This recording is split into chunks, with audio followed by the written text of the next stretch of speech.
गुरु द्रोणाचार्य और अर्जुन के युद्ध की कथा महाभारत के युद्ध से जुड़ी है और यह कहानी दर्शाती है कि कैसे गुरु और शिष्य के रिश्ते में धर्म और कर्तव्य की परीक्षा होती है। आइए इस कहानी को विस्तार से जानते हैं। महाभारत युद्ध के दौरान जब कुरुक्षेत्र में कौरवों और पांडवों की सेनाओं के बीच घमासान युद्ध हो रहा था, गुरु द्रोणाचार्य कौरवों के पक्ष के मुख्य सेनापति थे। वे महान योद्धा, धनुर्विद्या के कुशल गुरु और कौरवों के लिए अमूल्य सैनिक थे। अर्जुन, जो गुरु द्रोणाचार्य के सबसे प्रिय शिष्य थे, पांडवों की तरफ से युद्ध कर रहे थे। गुरु द्रोणाचार्य ने अर्जुन को धनुर्विद्या की कला में निपुण बनाया था और अर्जुन को अन्य शिष्यों से अधिक स्नेह करते थे। लेकिन महाभारत का युद्ध धर्म और कर्तव्य के बीच की परीक्षा का समय था। द्रोणाचार्य ने अपने गुरु धर्म का पालन करते हुए हमेशा अर्जुन को उत्तम योद्धा बनने का मार्ग दिखाया, परंतु युद्ध के समय वे कुरु राज्य के प्रति अपने कर्तव्य से बंधे हुए। जब युद्ध के समय आया तो दोनों एक दूसरे के सामने प्रतिद्वंदी की भूमिका में खड़े हो गए। द्रोणाचार्य के लिए यह धर्म संकट था, क्योंकि उनके सामने वही अर्जुन खड़ा था जिसे उन्होंने अपने पुत्र के समान स्नेह दिया था। लेकिन कुरुक्षेत्र की भूमि पर वह अपने युद्ध धर्म का पालन करने के लिए बाध्य थे। अर्जुन के लिए भी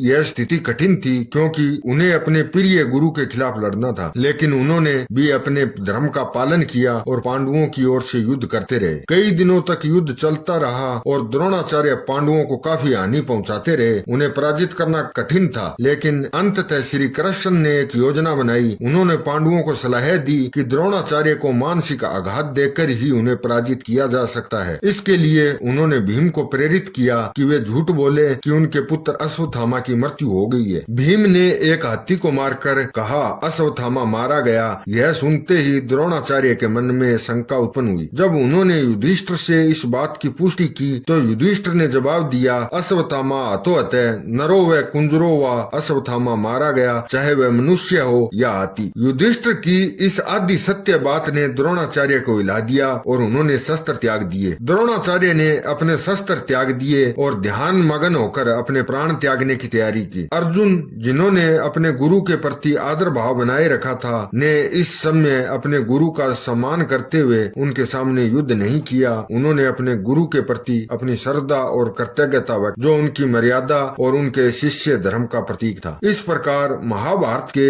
युद्ध में गुरु द्रोणाचार्य और अर्जुन के बीच का यह युद्ध केवल शस्त्रों का नहीं था, बल्कि धर्म, कर्तव्य और गुरु शिष्य संबंधों की कठिन परीक्षा थी। यह कहानी हमें सिखाती है कि धर्म और कर्तव्य की राह पर चलते हुए भी हमें अपने गुरु और उनकी शिक्षा का आदर करना चाहिए और अपने धर्म को कभी न छोड़ना चाहिए।